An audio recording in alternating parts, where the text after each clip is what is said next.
اب دیکھیں کہ کیسی حالت تھی امام سجاد کے زمانے کی، ہم دماغ ہمارا کام بھی نہیں کرتا. اس وقت جب یزید چلا گیا تو اللہ ان کے لے رہا تھا نا، اللہ مروان بن حکم آیا، مروان بن حکم کے بعد عبد الملک بن حکم آیا، اور یہ سب سے بدترین، اگر ہم تمام آئمہ معصومین کے جتنے کے دور کے حاکم گزرے ان سب کو اگر اکٹھا سب سے زیادہ ان میں عبد الملک بن مروان جس کا جو جس نے اپنا پورا پاور جو ہے وہ حجاج بن یوسف کو دے دیا تھا. سب کو پتا کہ حجاج بن یوسف کتنا بدترین انسان ہے، کہ آج تک روئے زمین پر حجاج بن یوسف جیسا بدترین شخص پیدا نہیں ہوا. عبد الملک بن مروان نے کیا کیا، جب قرآن کے سامنے لایا اس نے کیا تھا، قرآن کو لیا بند کیا اور اس نے فارق بینی و بین میرے اور اس کے بیچ میں بہت زیادہ دوری اور دور کر دیا. جمعے کی خطبے جتنی بھی جمعے کی نماز چھوٹی کو چھوڑ کر اس کے اندر قرآن کا رہل بیت کی رسول بند کر دیا گیا، قرآن کو بالکل بند کر دیا گیا. اب سنیے امام سجاد کے جو حالات تھے نا وہ روح کانپ جاتی ہے.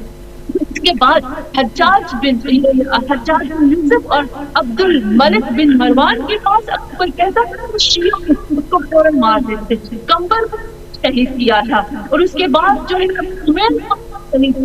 حجاج بن یوسف کی زندگی میں نہ جانے کتنے صحابی تھے، کتنے شیعہ جس نے مارا تھا، اتنا بڑا جرم کا شیعہ بولتا دور میں.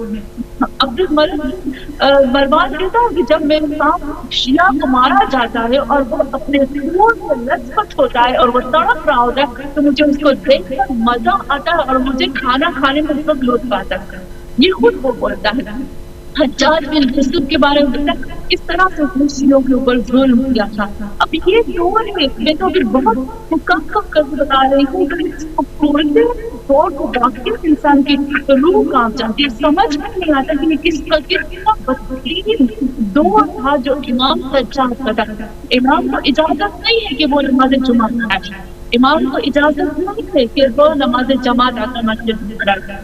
امام کو 24 گھنٹے امام کے اوپر نظر رکھی جاتی تھی. امام کو کسی کے ساتھ نکاح کیا کیوں اس کے ساتھ نکاح کیا، یعنی امام اپنے پرسنل پر بھی کام بھی نہیں کر سکتے تھے. اس قدر امام کے اوپر پابندی تھی، اس قدر پابندی، اس قدر سختی، اس قدر بدترین ماحول، اس قدر بدترین شخص. اور پھر اس کے بعد 3 اور لوگ تھے جو کہ مروان کے بیٹے ہی تھے، ان کی حکومت تھی اس کے بعد امام ایسے لوگوں کے ساتھ ایسے دور میں تھے.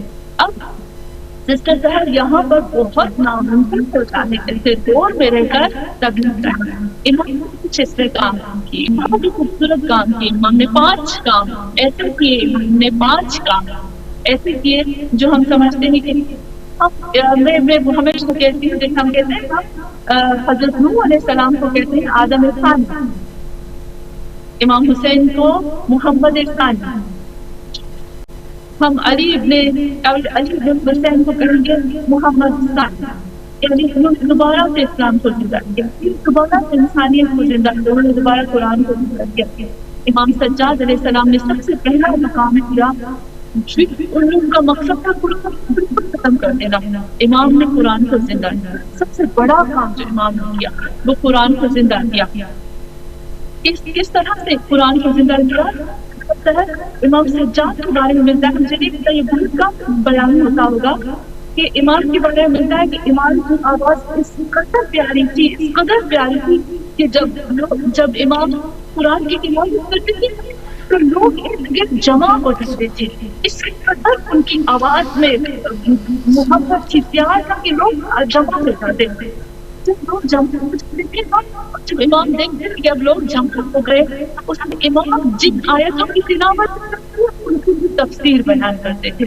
اس طرح امام نے قرآن کو آگے بڑھا اور پھر لوگوں کے دلوں میں دوبارہ سے قرآن جو ہے وہ زندہ ہونے لگا. اور پھر خود امام فرماتے ہیں لو ماتر من بین المشرق والمغرب. امام کی حدیث ہے کہ اگر روئے زمین پر، یعنی مشرق سے لے کر مغرب تک پوری روئے زمین پر اگر جاندار مر جائے اور میرے پاس قرآن ہو تو علی بن حسین کو کبھی کوئی وحشت نہیں ہوگی. یعنی بتاتے ہیں کہ جس کے پاس قرآن ہے اس کے پاس وحشت نہیں ہوتی. اپنے قرآن کو اپنے سینے سے لگاؤ. جب تمہارے وقت کا امام پڑھتا ہے اور ہر طرح سے دجالی طاقتیں تمہیں گھیر لینا سمجھ میں آئے تو قرآن کو اس سے لگنے تو اس وحشت سے دور نکل آ گے. کتنا خوبصورت امام جو ہے وہ ہمیں ایک میسج دیتے ہیں. نہ قرآن کو امام نے زندہ کیا.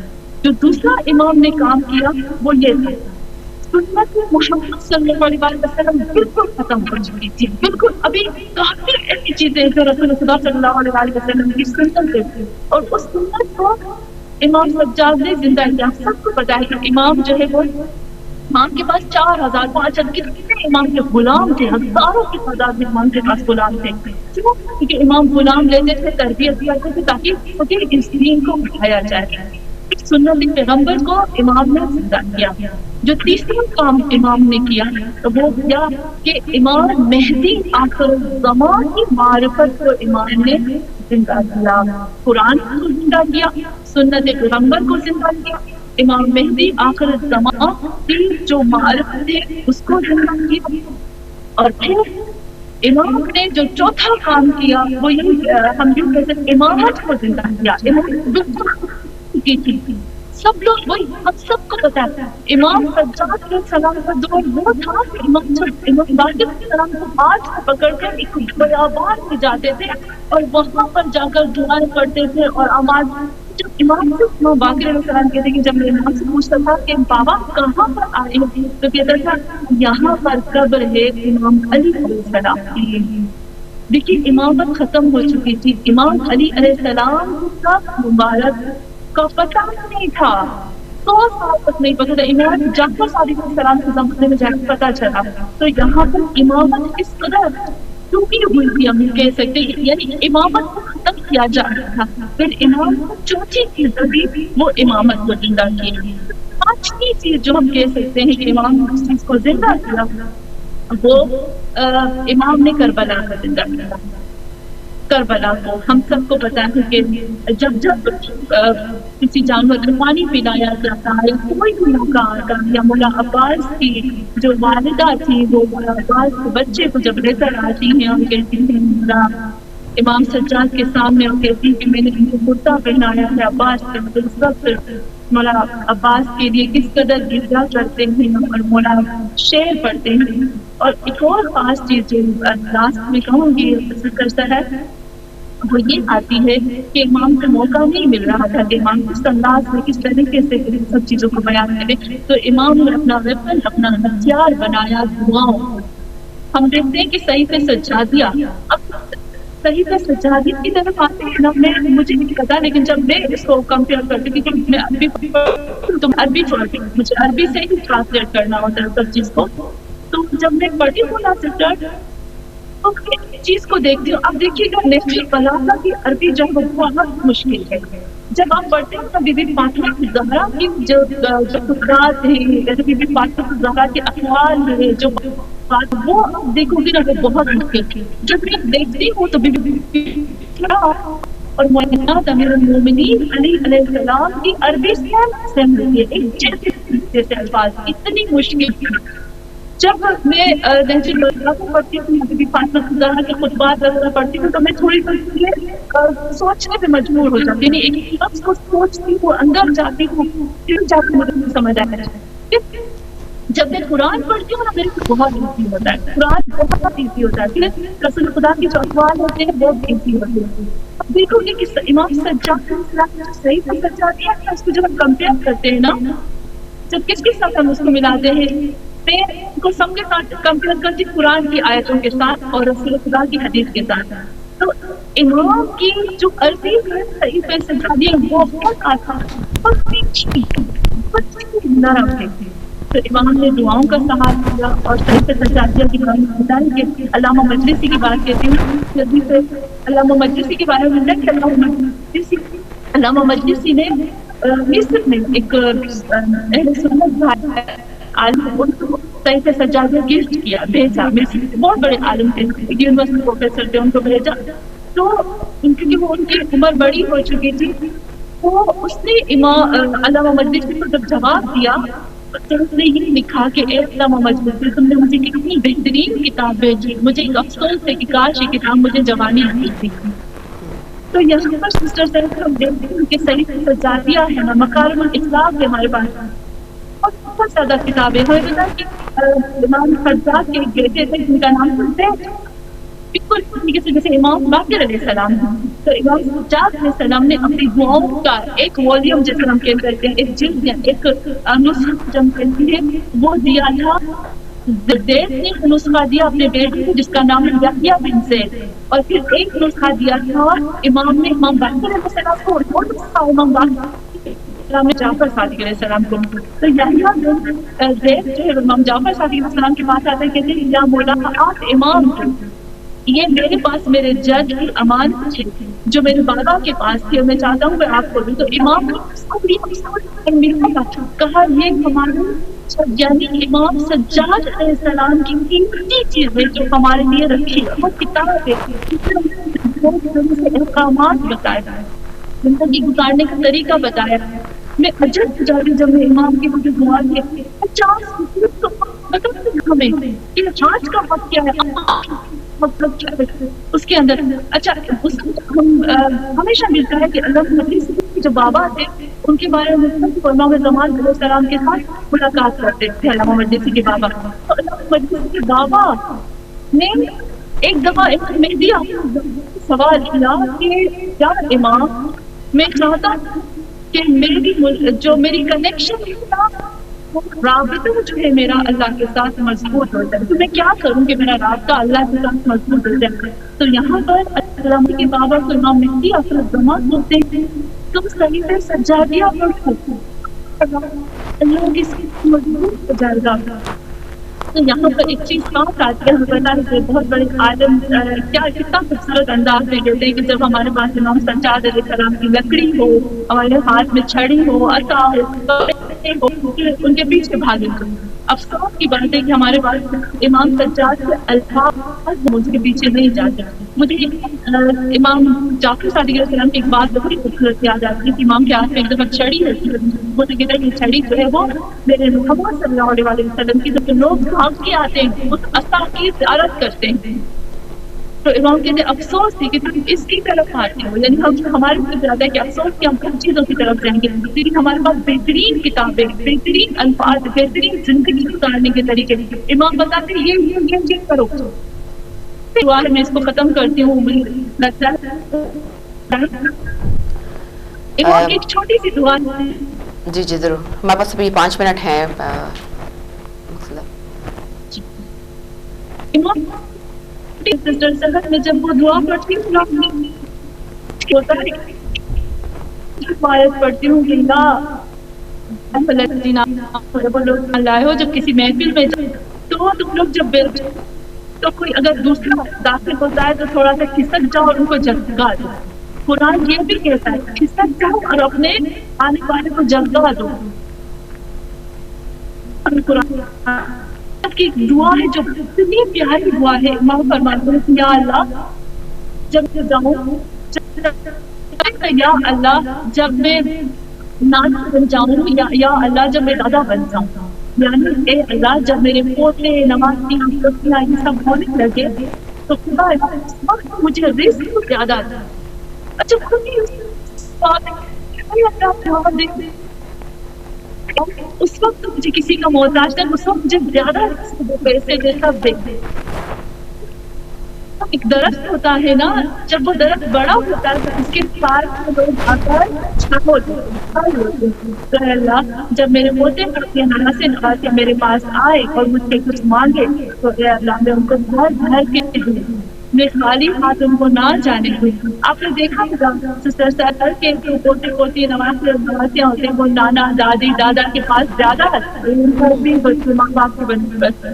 تو امام کتنا پیارے اللہ بھی بھی نہیں سنتے تو ہم مکارم کے اخلاق کی دعا پڑھتے ہیں کہ اس میں کیسے امام بتاتے ہیں اس کو معاف کر دو، اس کو نہیں معاف کرو، پر کسی کے امام کی دعاؤں کے اندر ایک پوری دنیا اور آخرت چھپی ہے۔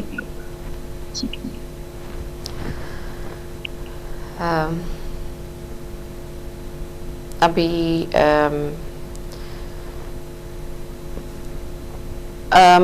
بس یہ بھی آپ چاہوں گی کہ ٹائم بہت کم ہے، صرف 3 منٹ رہ گئے ہیں، کہ ہم آپ کس طرح دیکھتی ہیں اس وقت حکمرانوں اور عوام کے رویے کو بالخصوص بعد از کربلا، اور بطور پیروکار ہمیں کن پہلوؤں پر سنجیدگی سے جو ہے کام لینے کی ضرورت ہے کہ ہم اپنے آپ کو جو ہے وہ امام وقت کے لیے تیار کر سکیں؟ 3 منٹ ہے ہمارے پاس مقصودہ. اس میں بہت زیادہ ایسی چیزیں آتی ہیں امام سجاد علیہ السلام کی جو ہمیں بتاتے ہیں کہ ہم کس طرح سے تیاری کریں، لیکن بس امام کی حدیث ہے جو میں صرف جلدی سے بتاؤں گی. حدیث کے اندر سب کچھ آ جاتا ہے اپنے وقت کے امام کے لیے تیاری کریں، سب اگر ہم کھول کے دیکھیں تو امام نے فرمایا 5 لوگوں کے ساتھ دوستی مت کرو. جب ہم 5 لوگوں کو گمراہ نہ بناؤ، 5 لوگوں کے ساتھ دوستی نہ کرو، 5 لوگوں جب یعنی 5 ایسے لوگ جن کے اندر یہ 5 کوالٹیز ہوں.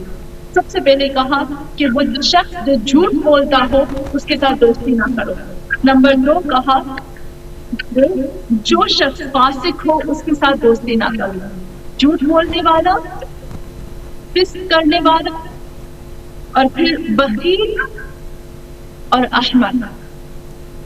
امام نے فرمایا ان کے ساتھ اس کو بالکل مت، کیونکہ تمہیں کیا جیسے ہم کہتے ہیں یا کا بچاؤ اپنے آپ کو. جو جھوٹا شخص ہوگا وہ تمہارے ساتھ جھوٹ بول کر تمہیں استعمال کرے گا. اتنا بول رہے نا کہ امام نے کہا وہ تمہیں یوز کرے گا، تم اس کے لیے وہ ایک ایسی چیز ہو جائے کہ تم یوز کر کے پھینک دے گا اور جھوٹ بولے گا. ہم اپنی سوسائٹی میں کتنا دیکھ رہے ہیں، ہمارے اندر کتنا جھوٹ ہے. تو پھر امام نے فرمایا فاسق کا مطلب ہوتا ہے کھلم کھلا گناہ والا. وہ شخص جو کھلم کھلا گناہ کرتا ہے نا اس سے دور ہوتا ہے. اور تیسرا امام نے کہا بخیل شخص سے بھاگ جا. بخیل جو شخص ہوگا، بخیل کنجوس ہوگا نا اس سے دور ہو جاؤ. جب تم نے کسی چیز کی ضرورت ہوگی تو تمہاری کبھی بھی مدد نہیں کرے گا، کسی کی بھی مدد نہیں کرے گا، اپنی بھی مدد نہیں کرے گا.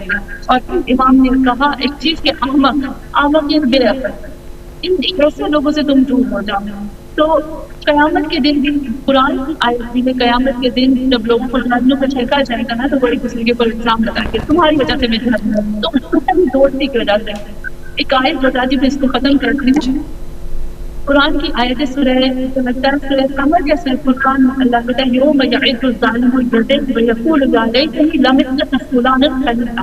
قیامت کے دن لوگ جو ہوں گے نا اپنے راجائیں یہاں تک کھا جائیں. قرآن کی آیتیں اور پھر کہیں گے یوم یعض الظالم لدے اطمینان کو کھا جائیں گے اور کہیں گے یا لیتنی کاش لم کاش میں اس شخص کو اپنا دوست نہ بنانا ہوتا.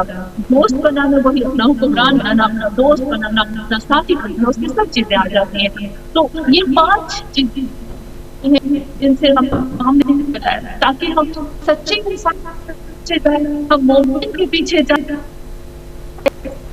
جس کا ہاتھ کھلا ہوا ہو، جیسے معصومین علیہ السلام کا کھلا تھا. ہم اس شخص کے پاس ہیں جو عقل مند ہے، جس کے پاس قرآن رہنے دیتی عقل ہے، تب دیکھ دنیا اور آخرت بن جاتی ہے. بہت بہت شکریہ مقصودہ آپ کا، ہمیشہ کی طرح بہت ہی دلچسپ اور فائدہ مند گفتگو آپ نے فرمائی، اور بہت شکر گزار ہیں ہم آپ کے، اور اللہ تعالیٰ سے یہی دعا ہے کہ آپ کی توفیقات میں مزید اضافہ فرمائے، آپ کے اوپر اپنی رحمتیں اور برکتیں نچھاور فرمائے. آمین یا رب العالمین.